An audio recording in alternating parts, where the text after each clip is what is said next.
Well, this particular bit of news in Gran Turismo 7 is doubly sweet, in fact more than doubly sweet, because not only does it mean that, as I alluded to in my discussion of whether or not VR would be the only thing added to Gran Turismo 7, I did of course mention that it's possible that Kaz would do his usual trick of dropping silhouettes over the weekend, and that is exactly what has happened. We have 4 new cars, we also have confirmation of at least 1 new circuit layout, but I say it's doubly sweet because it brings me joy to no end at knowing how many people who viciously defended whether or not VR was going to be the only thing added this month, and now seeing that PD has done exactly what I said they should have done. Not because of me, of course, but it must just annoy those people to no end, knowing that their most hated Gran Turismo YouTuber said something that came true yet again. But aside from that, the 4 vehicles that we do have are looking to be pretty fun. Now, a lot of this discussion was helmed by Discord today, and for those of you who aren't on Discord for the channel already, it's a pretty big community that we've got over there. Over 1,100 people, around 1,200 up and down in some cases. So if you're not already on there, and you like talking about this kind of stuff, especially, of course, this time of the month, every time, guessing what the new cars are, etc., then I would recommend joining it. There'll be a link in the description below to do that. And aside from that, let's get into what cars we're looking at. Now, one of these in particular probably won't interest people as much, but for me it's actually one which, if it does turn out to be this, I'm quite looking forward to. What appears to be the classic Citroen DS21. Now, I'm fully aware that that is not how you pronounce Citroen DS, but I'm not going to try and butcher it. I believe it's a goddess, I think, if I recall correctly. DS. It's like Dessa or something like that, I think. I said I wasn't going to butcher it, but I just did, I guess.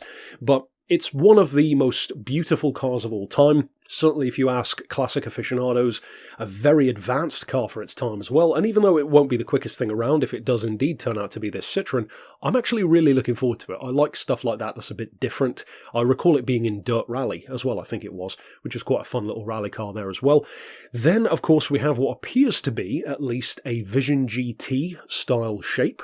There has been, again, on the Discord, some conjecture that this could be a Genesis Vision GT car, which was rumoured. We'll have to wait and see, of course, in the trailer, which doubtless will arrive soon. Whether that is the case or not, but it certainly appears that it could be. Of course, probably for many people, that will be the vehicle that they have the least interest in from this one.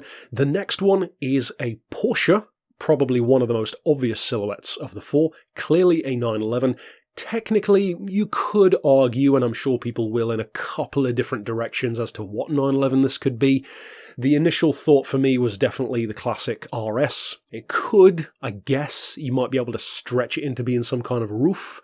The roof Yellowbird, as I recall, I think... Actually, I'm not sure about the Yellowbird. I know at least a couple of roofs were in the leaked data mining list. So it is certainly possible, and we are due to get more roofs in the game, whereas I don't recall the 911 RS being one of those leaked cars, but I could be wrong, there were quite a few on that list.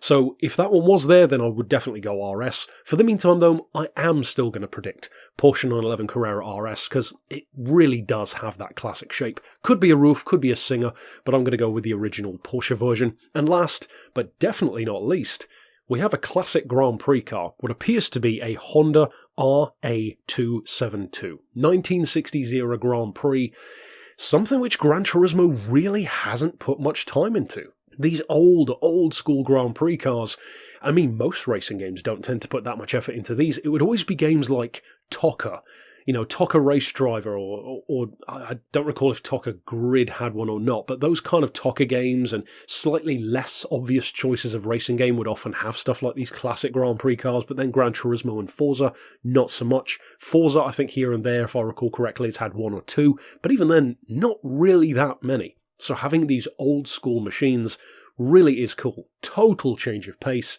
nothing like the modern machines. And of course these cars come from what we would consider today super primitive times in terms of technology, great for their time but not advanced at all now. These things are like Formula Fords by today's standards, and again it will be a challenge.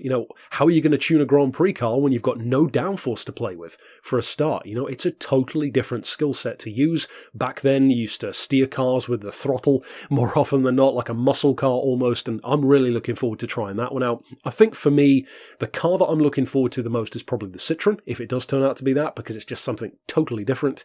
And the car that I'm looking forward to trying out in terms of what it feels like is definitely this one, the Honda Grand Prix. And in terms of the circuit, for those who didn't see it, I believe we are due to see soon enough in the live events for Gran Turismo a showcase of a new variation of the Nurburgring GP course, one of the shorter layouts for that one, which is a returning track, technically a returning layout from Gran Turismo's past, just not this game or GT Sport. So again, some people will be disappointed if the new circuit, quote-unquote, turns out to be just a variation, but that does occasionally happen, unfortunately, so we'll have to wait and see ultimately. It is great news that this is all in addition to VR, as any who actually watched that video before criticising it will have easily heard. My point, as I reiterated below the video in a comment as well, was not that I hate VR, was not that I don't think VR should be in the game, it was that I don't like the fact that all of the effort would have been put into VR. So this is far better news in that regard. Having VR is great for those who want it, but then still giving out the new content, the new circuit, etc.